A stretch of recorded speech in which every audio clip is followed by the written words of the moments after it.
The Warcraft movie just came out a few weeks ago and it's insanely profitable for everyone involved. And yet, not everyone seems to love it. I dare say quite a lot of people just think that it's eh or meh. Somewhere between eh and meh. Now why is that?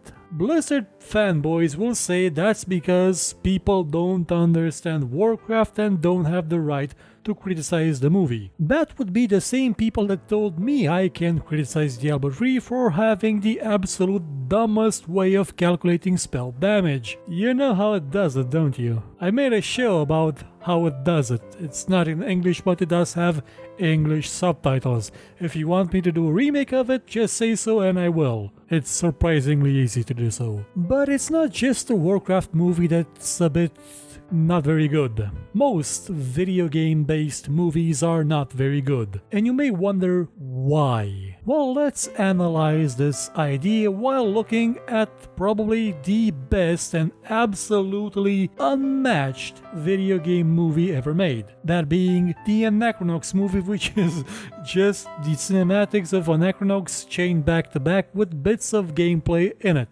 Bits of relevant gameplay.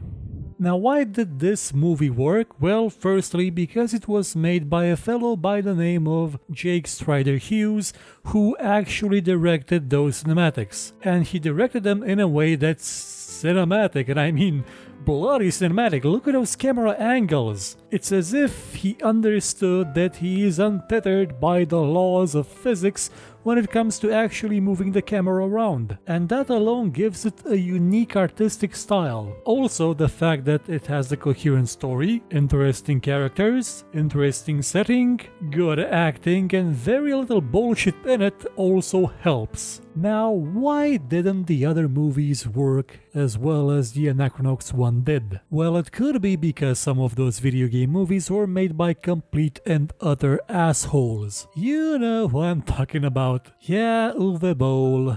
This is a man that made movies strictly because the government would pay him to make movies. They had grants for this. Much like some governments have grants for video games, and when the government stops giving those grants, the developers realize they've made very poor video games that no one actually wanted to buy, after which they got very pissy for some reason. Now you know Uwe Boll's movies, they are wretched. His best one, Postal, is also horrible, but at least that movie has the benefit of being based on a game that is, well, no, Postal isn't horrible, but as a story, as a character-driven narrative, or as any sort of narrative, it's kind of horrible. So in terms of adaptation to original quality, it's not really that much of a delta, so yeah, that's why that would be his best movie, which is again also horrible. He made movies with no intention of having them actually be good. And to be fair, he's not the only one. Another major problem that video game movies have is that they're often made by the studio. And by that I mean they're not made by the writer, the director, the producer, no. They're made by a committee of executives and sometimes other entities that just get all up in their business and more or less ruin everything. That's what happened to the old Street Fighter movie. You remember that one, right? Street Fighter The Ultimate Battle. I used to think that was a horrible, shitty movie. Until I saw The Legend of Chun-Li and suddenly Jean-Claude Van Damme playing Guile became the greatest thing on planet Earth because wow. Never watched The Legend of Chun-Li. You know who they got playing Bison in that movie? The guy that plays Damien Dark in Arrow. Only he's not playing Bison, he's playing Damien Dark. Like, literally the same character. And Chun-Li is awful. But Liu Kang is in it, and I'll get back to him later. Movies like Street Fighter 2 were designed by committee. Capcom wanted as many characters as possible from the Street Fighter games in the movie. The studios also wanted that because, hey, merchandising. They also needed star power, which is why they put a Belgian in the most American role in Street Fighter. And that resulted in a movie that's not that good, but it's funny. Like, that movie is funny as hell for two reasons. Raul Julia is amazing. That was his last movie, and he brought so much class to it that it's just unfair that that was his last movie. He'll be remembered as starring in Street Fighter: The Ultimate Battle as his final project. Now, there were more Street Fighter movies made, and I will talk about them in a moment, but I'd just like to mention that the reason why Super Mario Bros. Also sucked was because, well, it was made by assholes with studio interference. Like, Bob Hoskins and John Leguizamo were both frequently drunk on the set just so they could get through the day because they had to work with some utterly horrible people, and they knew the movie would just turn out horrible. Thankfully, things improved as time went on, and we got movies like Mortal Kombat, the first one, which wasn't all that bad. It had bad parts in it, but for the most part, it tried to be a Mortal Kombat movie. And it came from a director called Paul W.S. Anderson, who also made the Resident Evil films. Now, Mortal Kombat and Resident Evil have something in common. They tried. They tried to be faithful to the games. Maybe not to the last detail, especially when it comes to Resident Evil that added a whole new character, which was never in the games, but they were faithful to the central idea, to the theme, to what they represented.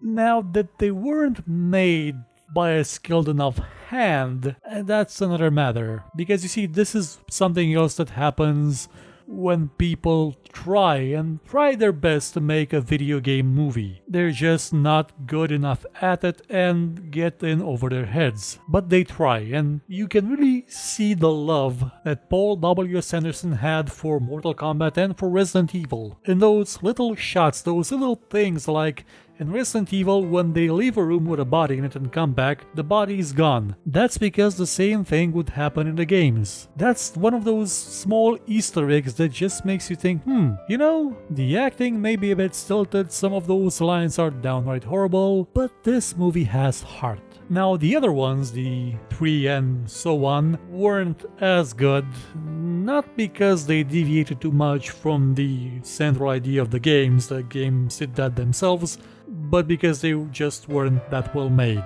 Now, when it comes to adapting a video game as a movie, you don't have to go and just make a carbon copy of the game, because that would be a bit boring. Like, if you've played the game, you know what to expect, you know exactly what's going to happen, so what's the point of actually watching the movie apart from just seeing it, again, in a different setting? At best, you're gonna get a watered down experience. Now, for a long time, I was a bit of a stickler for accurate details from adaptations, until I saw the documentary about Jodorowsky's Dune, where Alejandro Jodorowsky, who is an insane movie director, like, he makes very artistic, interesting stuff, but when you start putting LSD into people's drinks so they can see your vision of the movie better, yeah, you're a bit overboard. Well, yeah, it was the 70s or the 60s, so that kind of thing was more common, but still, he's a bit cuckoo. Still, his Dune looked amazing. But there is one problem when you change a few details to turn a game into a movie. If you change the wrong details. Take, for example, Doom, the movie.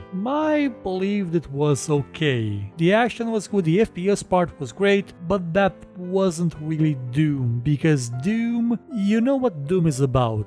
Doom is about shooting Satan in the face with a shotgun. It's not about Martian bio-mutant aliens. It's about cyborg demons from hell. That's what it's always been about. It's as if they had made the Teenage Mutant Ninja Turtles be Oh, they tried to do that once, didn't they? Oh, they tried to make them aliens. Again, Hollywood is full of stupid assholes. One of those assholes actually proposed to Gabe Newell once a movie about Half-Life, and he tried to describe to him a scene with a cybernetic cavalry riding on robot horses coming over a ridge.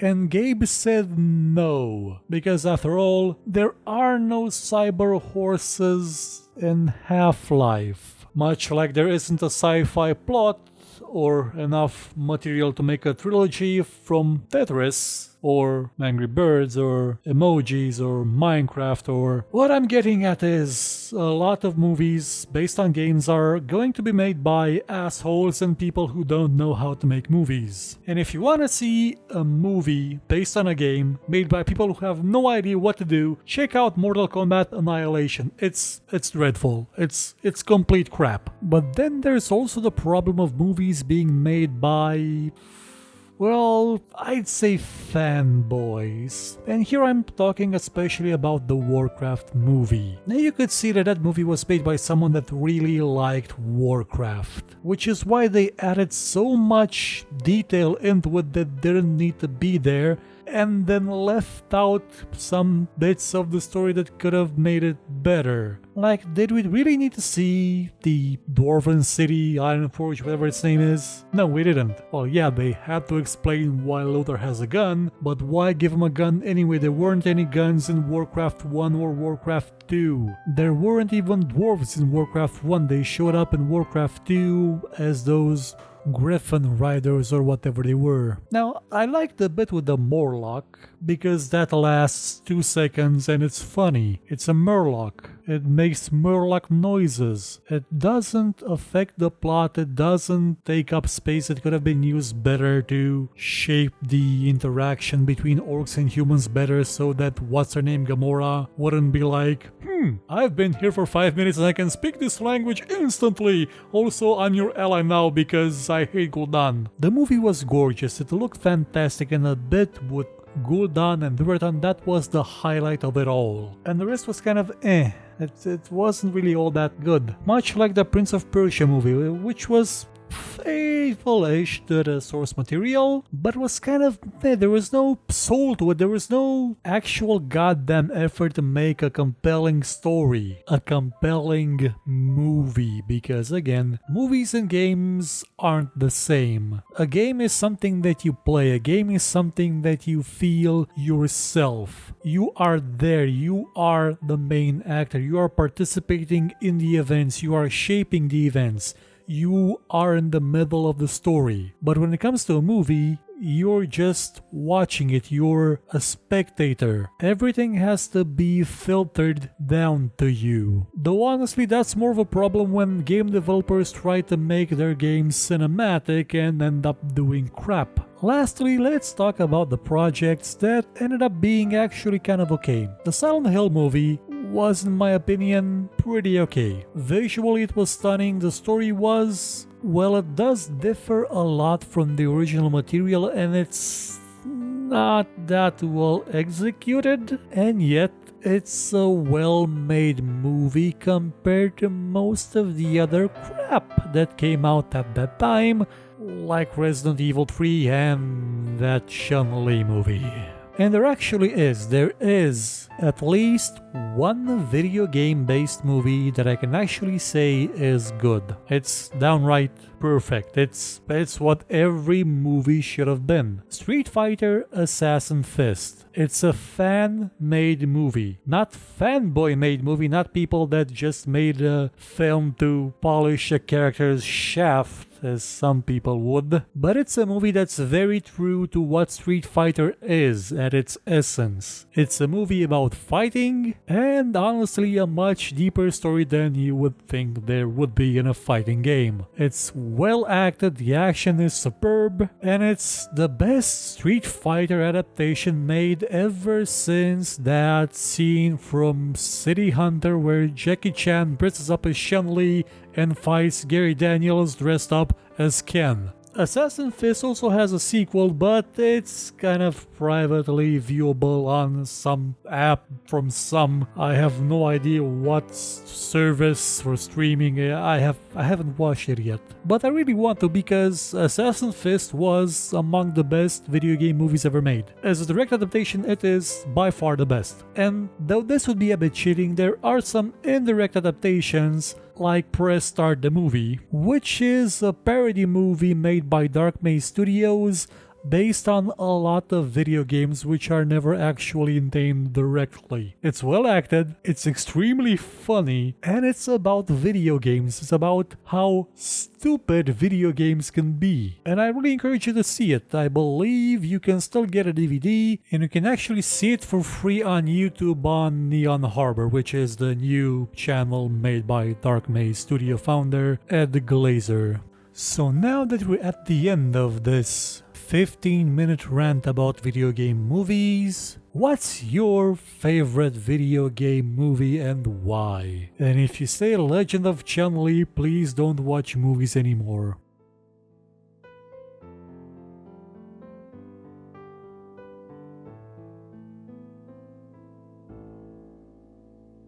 If you enjoyed this show, hit the like button, subscribe, and share it with your friends. Or, if you thought it was horrible, then share it with your enemies and make them suffer. We shall be your weapon of vengeance. But if you liked what you saw, you could, I don't know, maybe donate, because basically YouTube is horrible at revenue, by using the link in the description, or just buy my book. It's a fantasy book about, well, a lot of stuff. I guarantee it won't suck, and if it does suck, you can find me here and complain about it.